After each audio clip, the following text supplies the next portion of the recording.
Alors, la constipation, on peut l'aborder sous plusieurs angles. Là, on va le traiter surtout d'un point de vue mécanique. Mécaniquement, la constipation, c'est la stagnation de matière dans le gros intestin, dans le gros côlon, quelle que soit la partie, généralement côlon descendant. Et ça peut être à ce point entre guillemets rempli que ça peut aussi toucher le côlon transverse, voire une partie du côlon ascendant, par des dépôts de matière qui viennent se cristalliser sous forme de plaques dans les replis des intestins ou sur la muqueuse elle-même. La constipation, elle peut avoir plusieurs origines. Ça peut être tout simplement par déficit d'hydratation, où les selles sont trop sèches et ne progressent plus. Ça peut être aussi un épuisement du système nerveux et par extension du système nerveux autonome, puisque les selles progressent de manière naturelle et automatique par les mouvements du péristaltisme intestinal, donc c'est des mouvements progressifs qui agissent comme des mini-spasmes pour faire progresser les selles jusqu'au rectum avant d'être évacuées par l'anus. Et c'est souvent une alimentation déséquilibrée, le plus souvent. Donc les déséquilibres de cette alimentation, ça sera souvent une alimentation trop peu riche en fibres, donc dépourvue d'éléments qu'on va appeler prébiotiques. C'est une introduction avec ce qu'on pourrait évoquer tout à l'heure, donc peu de fibres comme les fruits, les légumes, les algues, voilà, des éléments très fibreux. Et ça va être surtout concentré sur des céréales. Si on parle de terrain, donc de terrain à constipation en l'occurrence, on parle déjà, est-ce que ça arrive chez les enfants? Donc oui, il y a des constipations chez l'enfant, constipation au plus jeune âge. Il y a une étude qui est parue aux États-Unis sur le fait de l'incidence des produits laitiers, souvent à lait de vache, sur la constipation, et qu'ils en seraient responsables à au moins 90%. Chez le nourrisson, 90% des constipations seraient dues aux produits laitiers d'après cette étude. C'est même la norme basse. Donc ça, vous retrouvez l'étude sur le site nutritionfacts.org. C'est un médecin qui tient ce site internet. Il y a beaucoup d'informations sur la constipation. Bon, c'est uniquement en langue anglaise. C'est tantôt des études qui sont publiées de manière complète, tantôt, lui, il en fait la synthèse sous forme de vidéo, en donnant la référence. Donc c'est très documenté. C'est un site qui est très très sérieux. Et donc sur ce site, nutritionfacts.org, il est mis en avant que la consommation de produits laitiers dès la petite enfance conditionne et favorise l'apparition et la continuation du phénomène constipatoire. À ça va venir se greffer un déséquilibre alimentaire, notamment sur la consommation d'éléments amidonnés. Alors les éléments amidonnés, ça peut être les céréales et les légumes racines, ce qu'on appelle vulgairement les féculents. Leur trop grande présence en amidon, couplée à une petite hydratation, va faire qu'il va y avoir des stagnations d'amidon, donc de colle dans les intestins, et qui vont bloquer les mouvements péristaltiques, et qui vont induire un immobilisme des selles, donc des rétentions. Alors, la constipation, on la considère quand on a moins d'une selle par jour. Alors après, le fait de qu'est-ce que la norme, combien on devrait avoir de selles par jour, c'est vrai que c'est propre à chacun, ça peut être de 1 à 3, suivant comment on mange, à quel rythme, et qu'est-ce qu'on mange. Évidemment que si on mange beaucoup de végétaux et qu'on fait beaucoup de petits repas, on aura plus de sel que quelqu'un qui fait 1 ou 2 repas par jour. Il est plutôt dit 1 ou 2 selles par jour, c'est correct. Après, il y en a qui disent 1 selle par repas, je sais pas trop, je sais pas me placer par rapport à ça. En tout cas, moins d'1 selle par jour, c'est qu'on a tendance à la constipation. Quelles sont les incidences de la constipation? Eh bien, ça va conduire à la malabsorption, généralement à une inflammation. Et je l'ai vu une fois avec des éléments qui se retrouvent dans le sang qui n'ont rien à y faire et qui vont venir inflammer et congestionner le foie. Puisque on va laisser passer dans le milieu intérieur, dans le sang, des éléments qui, dans un état de putréfaction, qui n'auraient rien eu à y faire.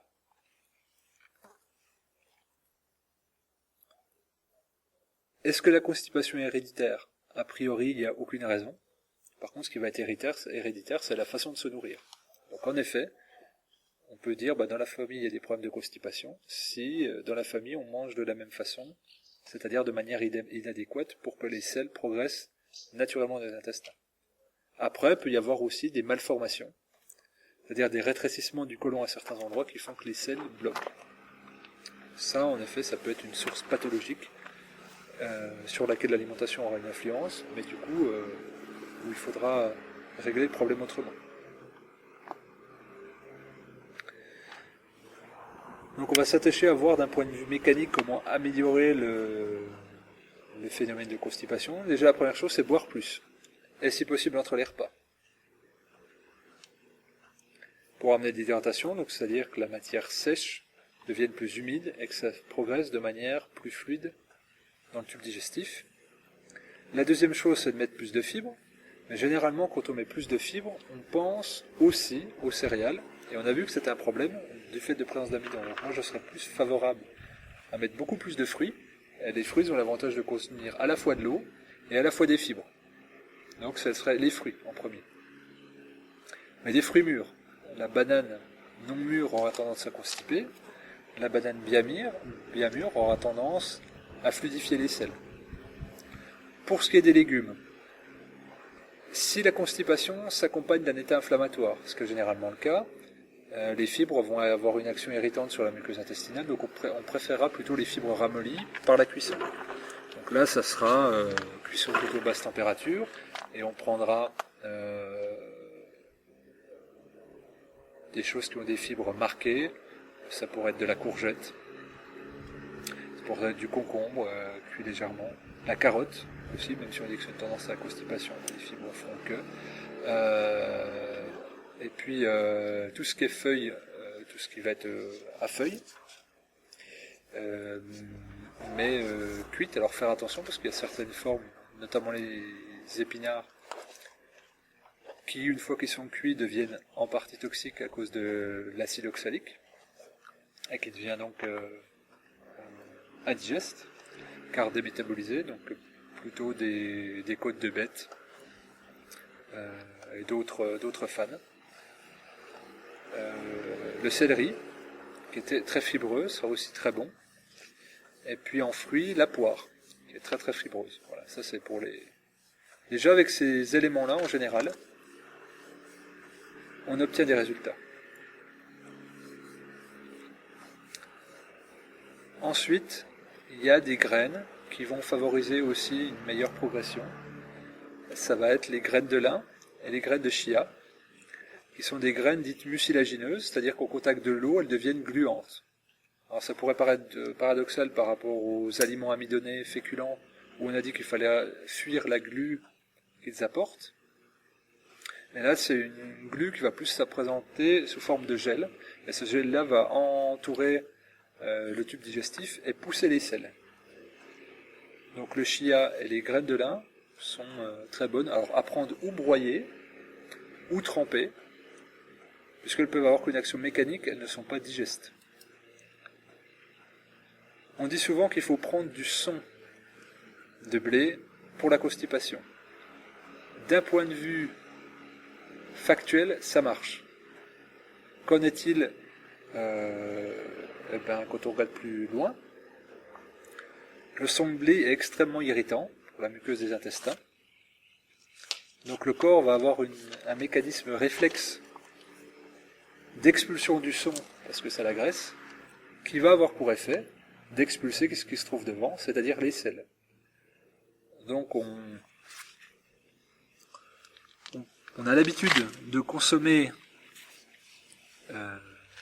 du son de blé pour son action laxative, mais en réalité c'est une réaction agressive qu'il apporte. Et le corps se protège de cette agression en faisant en sorte de se débarrasser du sang le plus vite possible et déclenche des expulsions de matière. Donc c'est à pas confondre les deux. À savoir quelque chose qui va être laxatif, irritant, empoisonnant, et quelque chose qui sera vraiment un propulseur mécanique. Dans ce sens-là, il y a quelque chose qui est très à la mode, c'est le psyllium, qui est quelque chose de tout à fait correct. Donc c'est une variété de plantain qui vient d'Inde, qui au contact de l'eau gonfle, et qui a la particularité de former un gel, donc de reculer toute forme de déséquilibre au niveau intestinal, que ce soit les épisodes diarrhéiques ou la constipation. Si on a la diarrhée, ça va amalgamer un peu plus les selles, avec les fibres que ça comporte, et si on est constipé, ça va les pousser. Si on est constipé, il faut laisser tremper le psyllium le moins longtemps possible. A l'inverse, si on a plutôt de la diarrhée, on va le laisser tremper le plus longtemps possible. Donc là, on cherche vraiment une action de balai, quelque chose qui a une motricité, qui déclenche une motricité assez forte. Et ça permet de faire un nettoyage progressif et assez doux de l'intestin. Il y a une chose qui va beaucoup aider, c'est les massages circulaires dans le sens des aiguilles d'une montre, aussi en partant du bas du côlon ascendant, en passant par le côlon transverse, puis le côlon descendant, et en général il y aura des points très douloureux. C'est là où il y a les stagnations de sel, et puis on peut dire des sédimentations. Alors on peut avoir tendance recours aussi au lavement, qui peut être une solution dans des cas aigus extrêmes, c'est-à-dire qu'on va déclencher une action d'évacuation par l'afflux d'eau, ça va diluer les matières et les expulser. Pour réguler aussi, on peut avoir une action avec l'hydrothérapie qui est plus complète et puis opérée par un professionnel. Là, faut prendre son avis à lui. C'est lui seul, s'il est bien expérimenté, bien formé, qui pourra vous dire si une hydrothérapie est recommandable ou pas.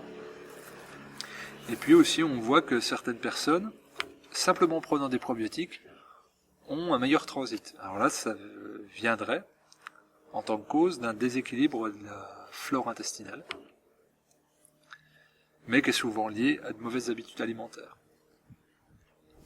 Et enfin, une des causes de la constipation à pas négliger, c'est évidemment les troubles émotionnels, comme souvent, dans les problèmes autour de l'abdomen.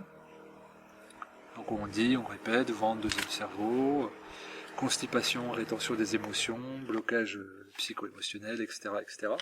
Donc ce qui est vrai en partie, pas pour tous les cas, parce qu'il y a des cas où c'est simplement une action mécanique, mais il y a chez certaines personnes, on constate qu'en effet ce sont vraiment des émotions qui ne circulent pas, qui ne sont pas digérées, qui vont être à l'origine de ce trouble constipatoire, et donc il faudra travailler avec des supports, voilà, ça peut être des massages détente avec de la parole, ça peut être donc la sophrologie, ça peut être la cohérence cardiaque, la biorespiration, la respiration anti-maîtrise, peu importe. Le shiatsu se montrera aussi efficace en travaillant sur des ponts réflexes, même chose pour l'ostéopathie, voilà tout ce qui va travailler sur les viscères, voilà, pour remettre du mouvement. Ça c'est à prendre, mais ça restera. Alors il peut y avoir une implication uniquement mécanique, donc là l'aide de ces thérapies sera complémentaire au rééquilibrage alimentaire qu'on viendra accomplir. Ne pas négliger le fait que, en effet, la constipation va déséquilibrer la flore, donc de veiller à ce qu'il n'y ait pas un développement de parasites, notamment d'une candidose qui soit liée, ce qui peut être le cas, forcément. Mais au départ, il faut la prendre d'un point de vue mécanique en apportant plus de fibres, plus de détente, plus de mouvement externe par le massage. Les bouillottes aussi en ce sens-là pour amener l'afflux sanguin au niveau de l'abdomen sera une bonne chose. Et puis l'activité physique, parce que les intestins seront brassés à chaque fois qu'on accomplira des mouvements des jambes ou des torsions au niveau des abdominaux. Mais généralement, un régime richement composé de fruits, de légumes, d'oléagineux, en diminuant beaucoup les produits carnés, qui stagnent et qui créent des putréfactions, vont grandement améliorer la constipation, très très grandement. Et ça peut aller assez vite, en quelques semaines, le problème peut être endigué de manière définitive, tant que le régime alimentaire trouvé et correspondant est maintenu.